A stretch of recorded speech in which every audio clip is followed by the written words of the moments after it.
Et salut internaute, ça me fait super plaisir d'être avec toi aujourd'hui. Et le sujet, c'est ça. Bon alors, c'est vrai que c'est un sujet qui est très délicat.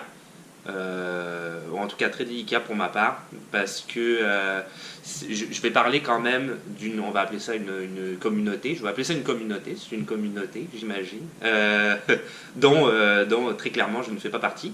Donc c'est un peu délicat comme position de me placer comme porte-parole, c'est ça, d'être la voix d'une communauté dont je ne fais absolument pas partie.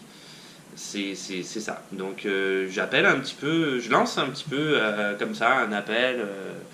Si tu me regardes et que tu es dans cette situation-là et que tu aimerais porter ton témoignage, il n'y a aucun souci. Dans les commentaires, ce sera très très bien. J'apprécierai beaucoup. Et c'est ça, un petit témoignage de vie, ton expérience de vécu ici au Québec ou en tant qu'immigrant. Donc, je vais faire ce que je peux, comme d'habitude, je vais toujours essayer d'être le plus objectif possible, de rester neutre dans tout ce que je dis. C'est sûr que là, ça va être pas mal que des faits, et je vais essayer de donner le moins possible mon opinion là-dessus, même si à un moment donné, je vais le faire. Mais j'expliquerai pourquoi.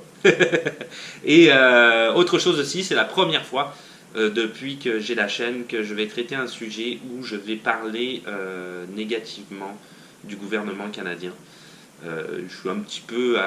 Je pense que tout le monde le sait un peu depuis qu'on me regarde. Je suis pas mal, j'allais dire pro-canadien, c'est un grand mot. J'aime bien le Canada. J'aime bien le Canada. J'aime ce que le Canada représente. C'est un super beau pays. Il y a des très belles valeurs. Mais là, il y a du négatif. Il y a vraiment du négatif. Et je ne peux pas faire autrement. C'est des faits. Et c'est comme ça. Et si tu es justement dans ta procédure d'immigration, tout le côté négatif est par rapport à la procédure d'immigration. Donc, ça risque de t'intéresser. Alors, c'est ça. Écoute bien ce qui va se passer. Je vais en parler tout de suite par rapport à la procédure d'immigration.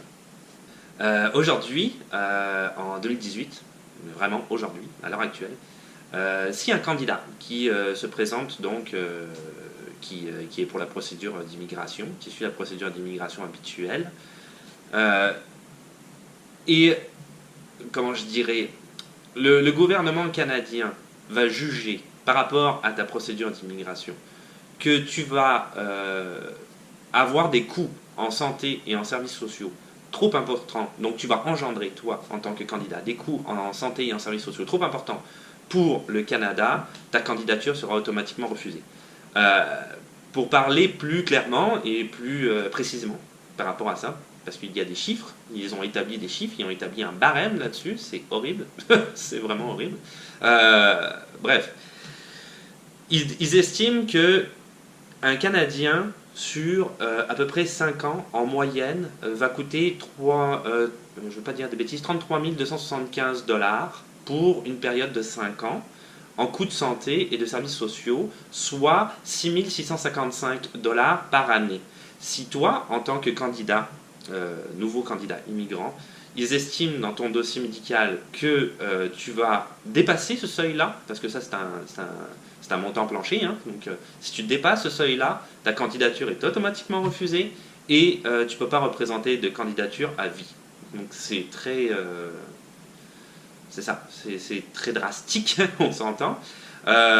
Autre chiffre aussi que moi j'estime vraiment négatif, il y a entre 900 et 1000 personnes qui sont refusées chaque année, peu importe ton pays d'origine hein, d'ailleurs, ça n'a strictement rien à voir. Donc c'est des chiffres qui existent, il faut en être conscient. Je vais donner quelques exemples comment je dirais, d'état de santé ou je sais pas trop, ou de type de handicap dont tu souffrirais, qui sont vraiment, ça passe pas du tout, quoi, c'est 0%. Donc si tu as atteint du VIH, ça passe pas. Insuffisance rénale chronique, ça marche pas. L'autisme, non plus. Tout ce qui est déficience intellectuelle et tout ce qui est retard du développement. Si il y a ça, c'est des exemples que j'ai trouvés, il y en a d'autres, hein. La liste est quand même assez importante, mais ça, c'est des exemples que j'ai trouvés où ils estiment qu'effectivement, tu vas coûter trop cher à la société canadienne et donc tu es d'emblée refusé en tant qu'immigrant. C'est pour ma part inadmissible, mais c'est des faits. Donc oui, j'avais dit, je donnais mon opinion là-dessus, mais je suis pas content. J'ai lu ça, je suis vraiment pas content. Mais c'est ça c'est des faits, donc je peux rien y faire, c'est comme ça, et pour l'instant ça change pas. Donc c'est ça, c'est bien que tu le saches. Alors, toujours par rapport à ce sujet-là, il y a quand même un petit peu de positif. Il y a le ministre au gouvernement fédéral, le ministre de l'immigration, de la citoyenneté et des réfugiés, qui s'appelle Monsieur Ahmed D. Hussein, qui lui essaye de se battre pour réformer un petit peu cette loi-là, qui a été votée par une sorte de comité de députés à Ottawa. Une sorte de comité, un consortium, appelle ça comme tu veux. Des gars qui se sont mis ensemble. Et ils ont voté cette loi-là dont je viens de parler, c'est-à-dire les 900 à 1000 personnes refusées et le coût plancher que tu ne dois pas dépasser sinon tu es refusé en tant qu'immigrant. Donc ce monsieur-là qui fait partie et qui est quand même le ministre de l'immigration, hein, c'est quand même pas n'importe qui, lui il voudrait hausser l'admissibilité de 80 à 90%. C'est-à-dire réduire en fait concrètement le nombre entre 900 et 1000 personnes refusées chaque année de 80 à 90%. Okay, donc, mais c'est bizarre à dire comme ça, mais c'est juste le ministre de l'immigration et il est contre toute cette masse de députés qui, eux ils veulent rien entendre. Donc, il essaye de faire évoluer cette situation-là, mais pour le moment, à l'heure d'aujourd'hui, les faits que j'ai énoncés sont toujours viables, donc c'est bien que tu l'aies en tête, c'est très important.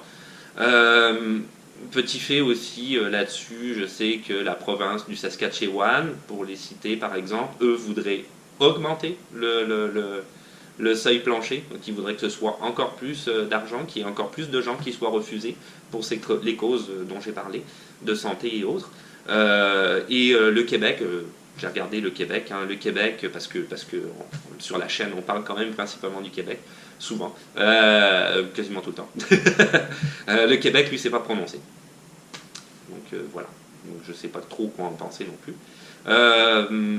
Si un autre fait quand même assez important, si tu présentes ta candidature en famille, hein, ça peut arriver, et que vous êtes, c'est ça, plusieurs, c'est-à-dire mari, femme, enfant, et que dans ta famille, il y a des personnes, ta femme, tes enfants, peu importe, toi-même, qui est atteint d'une maladie ou qui souffre d'un handicap physique qui va passer, comme je l'explique depuis tout à l'heure, ce seuil-là. C'est toute la famille qui va être refusée. Non seulement ta candidature va être refusée, mais aussi toute celle de ta famille au complet. Donc c'est vraiment pas à prendre à la rigolade. Pour finir, mon conseil, ça serait qu'avant que tu commences même ta procédure, si tu as un doute par rapport à ton état de santé, si tu souffres de n'importe quelconque handicap, mon conseil à moi, c'est qu'avant même que tu commences ta procédure d'immigration, va rencontrer un agent d'immigration, que ce soit au service d'immigration du Québec ou à l'ambassade du Canada, tout dépendant du pays dans lequel tu es. Informe-toi et demande vraiment concrètement, si tu passes la procédure, si tu décides d'entamer la procédure, est-ce que tu vas être refusé à cause de ta condition physique ou de santé. C'est hyper important parce que, je l'avais dit je pense sur la vidéo de la démarche administrative, si tu ne le fais pas, tu vas entamer ta procédure, tu vas perdre ton temps et l'argent que tu vas mettre jusqu'au moment où il va arriver la visite médicale ou autre et qui vont déterminer que finalement tu vas être refusé pour ces raisons-là, cet argent-là, tu ne le récupéreras pas. C'est ça, c'est à eux et c'est fini, c'est pas remboursable. Donc avant même de commencer, c'est peut-être mieux de t'informer parce que tu vas perdre ton temps, tu vas perdre ton argent dans cette procédure-là et c'est très triste. Et je voudrais donner quand même mon opinion et mon point de vue là-dessus. Nous, on a commencé une chaîne d'immigration sur l'immigration, tout le monde le sait. Notre objectif, ça serait véritablement de grandir la chaîne, éventuellement de créer une association peut-être à but non lucratif pour aider l'intégration des nouveaux immigrants, peu importe ton pays d'origine au Canada. de prendre les moyens de la chaîne si à un moment donné on arrive à faire un petit peu d'argent et voyager dans le reste du Canada pour présenter le reste du Canada parce que c'est un pays qui est vraiment beau, il est riche en culture, il y a énormément de choses qui se passent à travers le Canada. Donc, moi j'ai conçu cette chaîne, ma conjointe m'aide, on est vraiment dans la mondialisation, dans notre état d'esprit, c'est l'intégration. J'ai rencontré depuis que je suis au Canada, et je suis fier de le dire, plein de gens de cultures différentes, c'est hyper enrichissant. Le Canada est fondé sur, avec la Charte des droits et libertés, est fondé sur toutes les énormément de cultures. On peut aller au resto grec, on peut aller, je parle de bouffe, mais on peut aller au resto libanais. Ça fait partie de la culture canadienne à l'heure actuelle. Donc on intègre toutes les cultures, on intègre les religions, on intègre les traditions. Et c'est ça qui fait la beauté du Canada et que je trouve extraordinaire. C'est vraiment un melting pot de culture. Ça me touche beaucoup, j'aime vraiment ça. Et je suis quelqu'un qui mettra toujours ça en avant. Et là, on est dans de la discrimination pure de la part du gouvernement canadien. Et ça m'attriste beaucoup. Et je suis vraiment contre ça, à 100%. Donc j'appuie ce ministre-là. Je ne sais pas s'il m'écoute. Peut-être qu'il m'écoutera un jour. J'en ai aucune idée. Mais j'espère que tu vas arriver dans ton projet et que tu vas augmenter ce seuil-là pour qu'il y ait moins de gens qui soient refusés juste à cause d'un état de santé ou autre que j'ai pu décrire avant. Donc, ouais, j'espère que tu vas réussir, monsieur Lucen. Bon, alors, fini le négatif, là, on s'en va dans du positif un peu plus, il y en a marre un peu. Hein. Donc, côté positif. Alors, si tu es touriste et que tu viens au Québec et que tu as aucune idée de qu'est-ce que je vais pouvoir faire, ça va être quoi les activités, je connais vraiment pas le Québec, et j'ai personne pour m'en parler. Il y a un site internet que j'ai trouvé qui s'appelle Québec Original, qui est fabuleux, qui va vraiment te donner toutes les pistes à suivre pour avoir les meilleurs moments possibles quand tu seras dans la province du Québec, tout ce que tu peux aller visiter, tout ce que tu peux aller voir, etc. etc. Pourquoi j'en parle? Parce que ce site internet-là, il est fabuleux, parce qu'il y a un volet pour les gens souffrant d'un handicap physique notamment. Donc, si évidemment tu as des difficultés de mobilité, parce que tu as un fauteuil roulant, tu as un déambulateur, ou peu importe, hein, une mobilité qu'on va dire mobilité réduite, mais ce site-là va te donner tous les endroits auxquels tu vas pouvoir avoir accès, toutes les places que tu vas pouvoir visiter et qui sont accessibles si tu effectivement as des difficultés pour te déplacer. Donc il est super intéressant, je vais mettre le lien dans la description. Si tu es un touriste et que tu souffres d'un handicap physique, n'hésite pas à y aller, ça s'appelle Québec Original et c'est vraiment complet et c'est top. C'est vraiment top, très bonne idée, très bonne idée. Il y a un site internet qui s'appelle Service Québec pour les citoyens souffrant d'un handicap. Et ce site internet-là, qui est hyper complet, va te montrer, va te donner tout ce à quoi tu as le droit et qui t'est offert par le gouvernement. Donc ça veut dire que par exemple, si tu veux adapter, bah, évidemment les gens qui vivent au Québec le sachent, mais ceux qui ne le vivent pas le savent peut-être pas, et puis c'est quand même intéressant de voir que le gouvernement québécois s'occupe bien de, a priori, tous ses citoyens. Donc si tu veux adapter ton logement, parce que tu souffres d'un handicap, peu importe ton handicap, la plupart du temps, ça va être, et sur ce site internet-là, il l'explique, subventionné par le gouvernement, soit en partie ou carrément totalement. Si tu as un revenu modique, tu vas avoir le droit à des allocations logement, tu vas avoir droit à des aides pour l'éducation, tu vas avoir certains types de contrats de travail pour l'intégration sur le marché du travail auxquels tu vas pouvoir postuler et qui sont en fait expressément pour toi, ils les gardent pour toi, pour que tu puisses entrer sur le marché du travail. Donc c'est vraiment un site internet complet où tu as toutes les aides gouvernementales et il y en a vraiment un sacré paquet. Il y en a vraiment beaucoup en services sociaux, en santé également. Donc tu es appuyé par ton gouvernement ici au Québec et je trouve que c'est très très bien. Je vais mettre le lien dans la description si jamais tu es curieux de voir tout ce que le Québec peut faire pour les personnes qui souffrent d'un handicap physique ou autre. C'est très très intéressant et je trouve que c'est pas mal. C'est sûr que d'après moi on peut toujours faire mieux, mais c'est ça, moi si tu veux laisser ton expérience, vas-y. J'aimerais ça. Quelqu'un. Autre point, pour ce qui en est pour les accès aux bâtiments, que ce soit les centres commerciaux, les bâtiments gouvernementaux ou publics, comme je sais pas, voyons, Palais de justice, la SAC, Société d'assurance automobile du Québec, les hôpitaux. Il y a toujours, de ce que j'ai vu, un accès pour les personnes à mobilité réduite. Donc tu vas toujours avoir une rampe pour pouvoir, s'il y a des escaliers, hein, pour pouvoir accéder au bâtiment. Et partout où je vais, moi j'en ai toujours vu, il y a toujours des boutons. Tu peux appuyer, la porte s'ouvre automatiquement. Tu n'as pas besoin d'ouvrir la porte. Donc ça, je trouve ça vraiment formidable. J'imagine qu'il peut toujours y avoir un effort à porter par rapport à ça.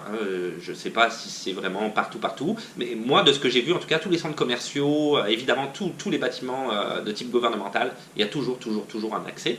Donc ça, je trouvais que c'était un point quand même qui est relativement positif. Si tu conduis aussi, tu vas avoir le droit, tu peux t'informer auprès de la SAC. Mais ça, des gens qui vivent ici le savent, hein, c'est sûr. Tu peux avoir droit à une vignette pour le stationnement. Parce qu'en fait, tu le vois très bien au niveau des centres commerciaux, même les écoles, hein, ils vont avoir des stationnements avec des logos dessus qui sont réservés pour les personnes souffrant d'un handicap. Évidemment, ces stationnements-là, ces places de parking vont toujours être le plus proche possible de l'entrée du bâtiment. Donc ça, c'est quand même un point aussi que je trouve très positif. C'est très très répandu ici, il y en a vraiment partout. Par rapport à la France encore, je trouve que c'est quand même très bien. Les bus aussi, j'avais trouvé ça vraiment cool, les bus, parce que, bon, c'est des bus qui sont quand même assez larges, assez grands, hein, les bus de la ville, mais quand ils arrivent à l'arrêt de bus, toujours une petite marche, il y a toujours un petit espace avec le trottoir, hein, et s'il y a quelqu'un qui va être là avec son fauteuil roulant par exemple, le bus va se pencher littéralement sur le côté, et du coup ça te donne accès à l'intérieur du bus avec ton fauteuil roulant. C'est phénoménal. Il se penche, c'est fou. Et une fois à l'intérieur, c'est tellement bien pensé. Une fois à l'intérieur, ils ont établi une zone de rangement pour ton fauteuil roulant, ton fauteuil roulant. Donc tu peux le plier, le mettre là, ou s'il y a quelqu'un qui est avec toi pour t'aider. Donc ça aussi, très bon point pour se déplacer. Là-dessus, sur tout ce que j'ai pu dire, il y a un petit bémol au niveau notamment de la STM, la Société des Transports de Montréal. Donc, je parlais des bus là juste à l'instant. Au niveau des métros, je sais qu'il y a des associations qui ont essayé de prendre des recours un petit peu contre la STM pour avoir plus d'accès au métro. Parce qu'à l'heure actuelle, il y a 68 stations de métro à travers Montréal et il n'y en a que 12 qui disposent d'un ascenseur. Donc, si tu es une femme enceinte ou en fauteuil roulant encore une fois, ou que tu te balades avec un déambulateur, c'est certain que quand tu as un paquet de marches en face de toi, ou des escalators, que ça peut être paniquant. En fauteuil roulant, c'est quasiment impossible, hein, c'est sûr, c'est impossible. L'ascenseur, il est primordial. On s'entend que c'est primordial. Mais là, il y a juste 12 stations sur 68. La STM a dit qu'elle allait faire un effort. D'ici 2020, ils vont en mettre 21. 21 stations seront équipées d'ascenseurs. Et d'ici 2025, 41 stations. Donc, sur 68. Ça ne sera toujours pas les 68, hein, de toute façon. Donc, là-dessus, mon conseil, c'est vraiment, si tu viens ici, par exemple, en tant que touriste, hein, puisque tout à l'heure, j'ai parlé du site internet, pour faire les différentes activités ici au Québec.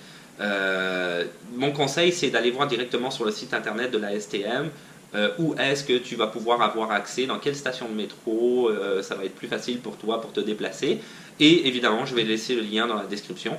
Donc, tu vas le site internet est très très bien fait. Donc, tu vas sur le site internet et ça te permettra de ne pas te retrouver dans une situation qui pourrait paraître vraiment difficile ou compliquée pour toi. Ou à un endroit où tu vas être complètement perdu parce que tu ne pourras pas avoir accès au métro. Donc, je te laisse ça dans la description, le site internet de la STM. Pour les gens qui souffrent de maladies chroniques, comme tout à l'heure j'avais cité le VIH ou l'insuffisance rénale chronique, qui sont à l'heure actuelle considérées comme vraiment des maladies pathologiques, hein, c'est-à-dire que tu as une médication à vie. Dans le fond, c'est comme ça que ça fonctionne. C'est des maladies incurables. Mais tu vis quand même bien avec. Bah bien. Oui, j'imagine que encore une fois, je ne peux pas être le porte-parole de ces gens-là, mais je pense que de ce que j'ai vu à la télé, comme tout le monde, il y a un effort médical qui a été porté. Bref, ces médicaments-là, ça je le sais, c'est un fait, ont un prix exorbitant. C'est excessivement cher pour ces médicaments-là, que tu es obligé d'avoir, que tu n'as pas le choix de prendre quand tu es atteint de ce genre de maladie-là. Ici, au Québec, il existe la RAMQ, la Régie des assurances maladie, la Régie des assurances médicaments du Québec, la Régie de l'assurance médicaments du Québec. Je vais y arriver. Bref, si tu veux en savoir plus là-dessus, je te renvoie à la vidéo sur le système de santé où tout est expliqué, j'imagine, en détail. La RAMQ, elle va en fait, bon, il y a une franchise, mais on ne va pas rentrer dans les détails, mais grosso modo, le prix des médicaments, c'est elle qui va l'absorber. Donc tu n'as rien à payer, ça va être remboursé par la RAMQ, c'est gratuit, c'est elle qui absorbe ça. Et si tu ne fais pas partie de la RAMQ, tu as une assurance privée, parce que tu as un job syndiqué par exemple, et c'est ton assurance qui va prendre en charge le coût des médicaments.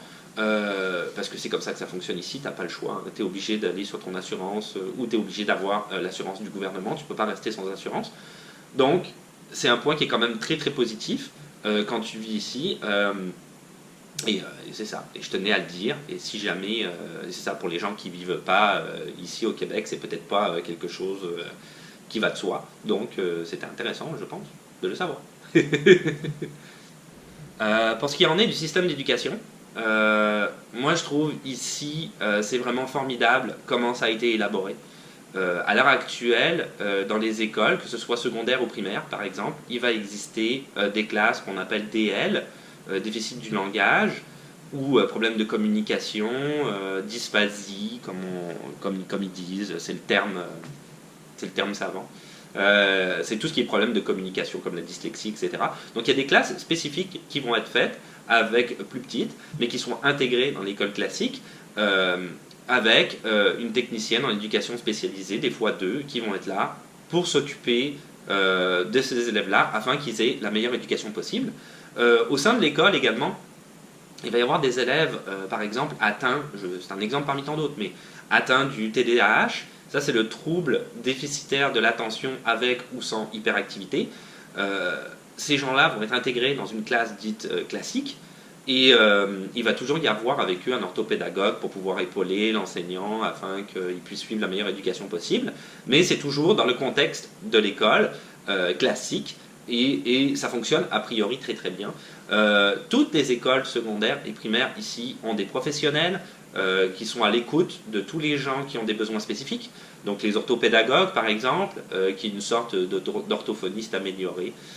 Je suis très schématisé, donc si tu es orthopédagogue, n'hésite pas dans les commentaires à rentrer dans les détails et à dire exactement c'est quoi ton job, parce que j'ai très schématisé, je sais pas si... Oui, c'est à peu près ça, mais c'est plus que ça, je pense.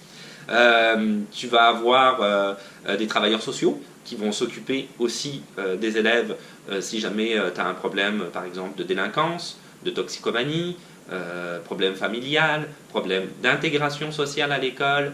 Ces gens-là vont être là pour t'aider en tant qu'élève. C'est très intéressant et très important, je trouve. Il y a vraiment un soutien. Et évidemment, comme j'en ai parlé tout à l'heure, les techniciens en éducation spécialisée, qui, elles, c'est plus spécifique par rapport à la déficience intellectuelle et la déficience physique. Et ces gens-là, tu en retrouves dans toutes les écoles primaires et secondaires, ici, dans le système public au Québec. C'est absolument formidable. Moi, je trouve ça formidable. Ils font un travail vraiment fantastique. Et là, on n'est plus du tout, comme je disais au début, dans la discrimination. Au contraire, il y a vraiment un souci un souci, c'est peut-être pas le bon terme, mais il y a une réflexion en arrière de ça qui est portée pour pouvoir intégrer au mieux tout le monde dans la même société. Donc ça, c'est formidable, génial. Pour ce qui en est du transport scolaire, je finirai avec ce petit point-là. Ils ont adapté le transport scolaire ici, donc soit tu vas avoir accès au bus jaune ordinaire, mais tu vas être aidé de quelqu'un ou tu vas avoir une attention particulière qui va être portée pour que tu puisses avoir accès au bus, ou alors tu vas avoir ce qu'ils appellent les transports adaptés, donc ça va être une autre sorte de bus qui est adapté pour, comme je le disais tout à l'heure, les personnes à mobilité réduite par exemple, ou même des berlines, une sorte de berline, ils appellent ça une berline, je ne sais pas trop c'est quoi exactement, qui va venir donc chercher des élèves à l'école et les ramener directement chez eux. Donc le gouvernement du Québec là-dessus, il est pas mal au top, surtout par rapport à la France, de ce que j'ai vu.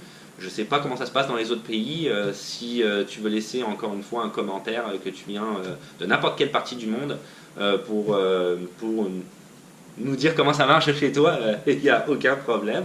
Mais moi, de ce que j'avais vu en France, on était très très en retard là-dessus. Le Canada, le Québec spécifiquement, je trouve que vraiment, ils sont à la pointe, ils sont au top, surtout en matière d'éducation.